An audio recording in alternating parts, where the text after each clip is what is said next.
Willy Kao odhalil veľmi zvláštnu skúsenosť z Oktagonu. Točte, co chcete, ale nesmí tam být žádný Willy Kao. Má Willy zákaz na Oktagon turnaje? Ako reagoval Ondřej Novotný? Willy vyžaduje nějaký extra busy a ty extra busy od nás nedostává. Ja som Johan a vítam ťa pri dnešnom videu.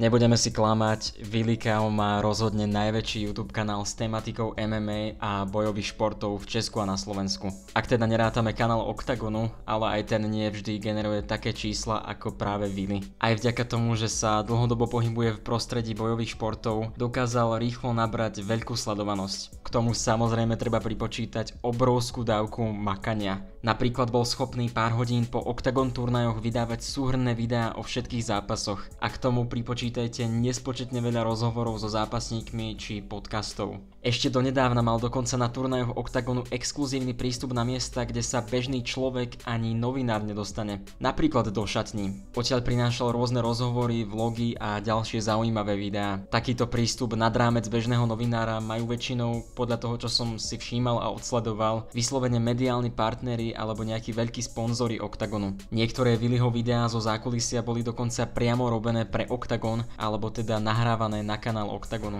Novotný vo februári 2024 zavítal do Willyho podcastu Slzy, krev a podcast. Mimochodom, veľmi kreatívny názov, veľmi sa mi to páči. A už o pár dní na to sa Willy nečakane objavil v Ondřejovom podcaste MMA letem svietem. A nielen objavil, ale stal sa stálym hosťom. Willy sa občas v letem svietem pýtal Novotného na žhavé témy, nejaké kauzičky a podobne. Jednoducho chcel z Novotného vytiahnuť niečo klikateľné. Ja som to samozrejme vnímal pozitívne, aspoň bolo o čom točiť videá. A keď sa mal naopak Willy vyjadriť k nejakej kauze z domácej scény, volil často skôr diplomatické odpovede, aby si nikoho nepohneval. V lete sa okolo Clashu začalo zmrákať. Najviac sa riešil Samirov výstup, počas ktorého promotér Lesy nijak nezakročil. Ale vy, co to ukazujete? Vás bych vzal A co tu říkáš, vole? A potom ultrabizarné turnaje Redface len priliali olej do ohňa. Novotný vtedy povedal, že už stačilo a že všetci, čo budú spolupracovať s bizarnými organizáciami, dostanú ban na Oktagon turnaje. Teď zrovna mě to přeteklo a budu aktivně proti tomu, a když prostě jako někdo bude chtít ze slušných lidí jako se toho účastnit, tak OK, ale beze mě. To znamená s kompletním zákazem, vole, vstupu na naše turnaje, jakákoliv spolupráce s Oktagonem, neexistuje. Ne, prostě máš zavřený dveře, vyber si, úplne svobodne. Willy robil a robí často reporty z Clashu alebo rozhovory s rôznymi individuami, ktoré na Clashi zápasia. Takže už po tomto Novotného stanovisku to vtedy vyzeralo tak, že Willyho spolupráca s Oktagonom už nebude mať dlhé trvanie. Pár týždňov po Novotného ostrých vyjadreniach na adresu bizar organizácií skončil Willy Kao v MMA letem svietem. Vtedy začiatkom septembra to sám Willy oznámil v Popokeci. Willy dohodu o konci v MMA letem svietem odôvodnil tým, že si nechce vyberať medzi Clashom a Oktagonom. Chce tvoriť content o všetkom, čo sa na scéne deje. Tak som to pochopil ja. Domluvili jsme se s Ondrou Novotným, že už nebudu účinkovat v MMA letem světem. Já Oktagon vnímám pořád jako MMA jedničku v České republice, ale Clash vnímám jako show a zábavu. Občas se rád podívám na nějakou šílenost, občas se rád podívám na MMA a nechci si mezi tím vybírat, takže proto jsme se takhle dohodli. Novotný Willyho koniec v podcaste odôvodnil úplne inak. Hlavný dôvod mali byť Willyho diplomatické odpovede.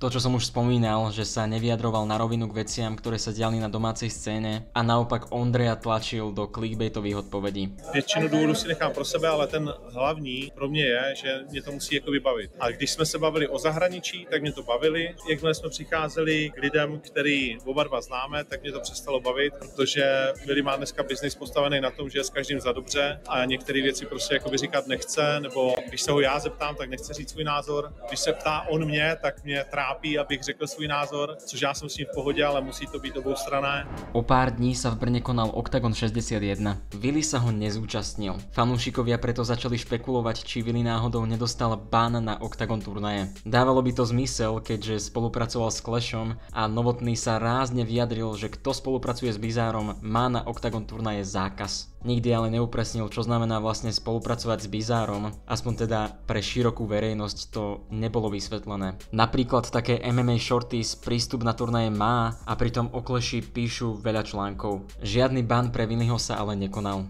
Já jsem chtěl ještě předejít všem nějakým šuškačkám a šuškandám, jestli jsme dostali ban na Octagon nebo ne. Ban na Octagon jsme nedostali. Ukončení spolupráce se týkalo pouze MMA letem světem. Na turnaj nešli z viacerých dôvodov. Chceli si ho užiť po dlhej dobe spred obrazovky a k dispozícii nebol ani Viliho starší brat, ktorý strihá videá práve na ich kanál Vilikao. Následne z oktobrového turnaja vo Frankfurte vydal Vili len 2 videá a z Bratislavy nepriniesol žiadny content. Na poslednom Octagon turnaji roka v pražskej O2 aréne sa bol Vili pozrieť iba ako divák. Natočil však pár záberov a tak vydal pekný autentický vlog. Veľmi sa mi to páčilo. Na konci zmienil, že mu vadilo, že mu pracovníci Octagonu vraveli, že nemôže byť nikde natočený. Jediný, co mi teda fakt vadilo a trošku mi naštvalo, že máš všude ban.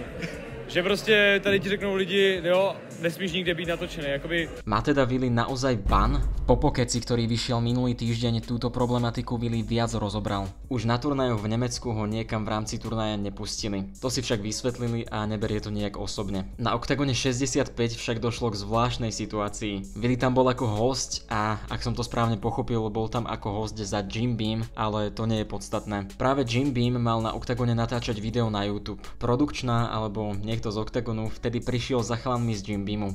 Vlastně nějaká, já nevím, jak jsou to role, nebo jestli produkční, nebo je někdo takovej.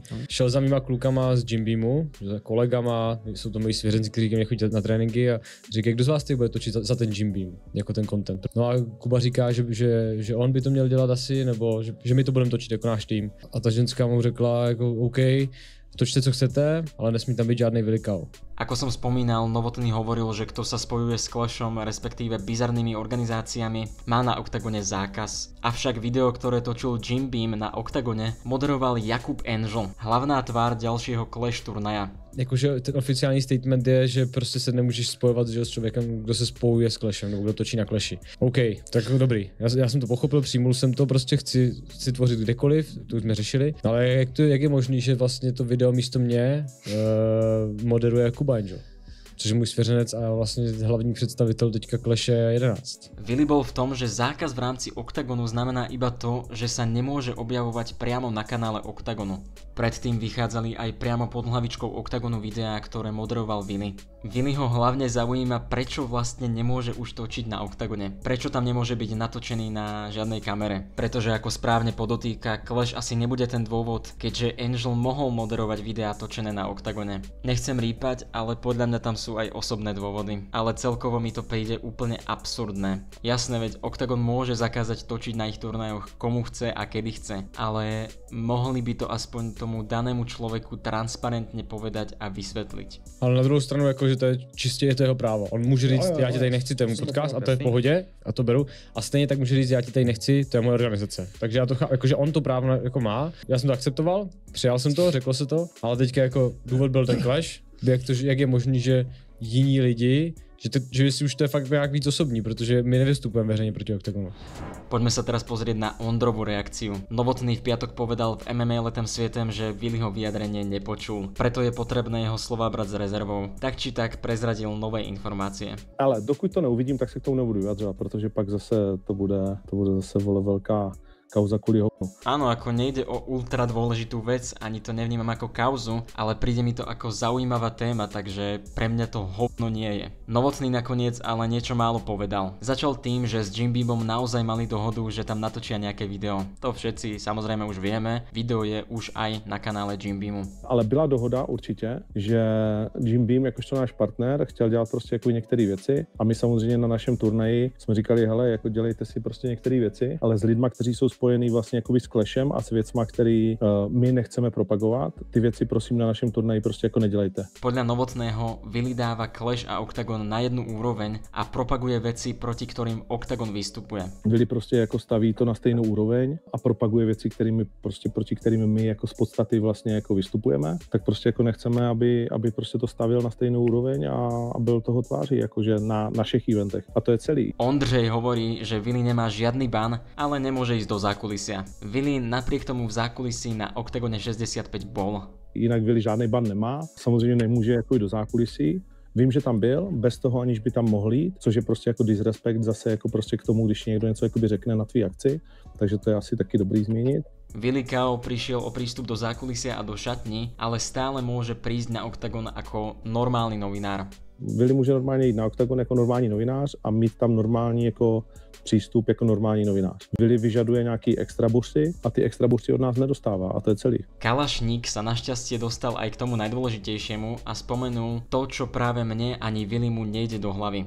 Prečo práve Willy nemôže byť na OKTAGONe natočený na žiadnej kamere, keď pritom Jakub Angel, hlavný ťahák na ďalšom kleši, môže kľudne moderovať backstage video pre Jim Beam. Uspokojivej reakcie od Novotného sme sa ale nedočkali.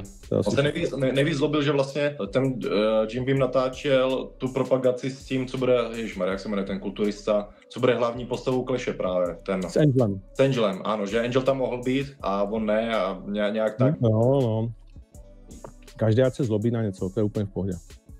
To je furt dokola. Novotný tvrdí, že to nie je osobné, ale ako je potom možné, že Clash zápasník kľudne môže robiť content na turnaji OKTAGONu? Čo si o tom myslíte vy? Napíšte mi to do komentára. A já jsem mu to říkal, dělej všechno, co chceš, já ti úplně prostě jakoby rozumím. Akorát to nekoreluje s tím, za čím stojím já a za čím třeba jako co má rád OKTAGON a má to prostě jakoby tyhle ty následky.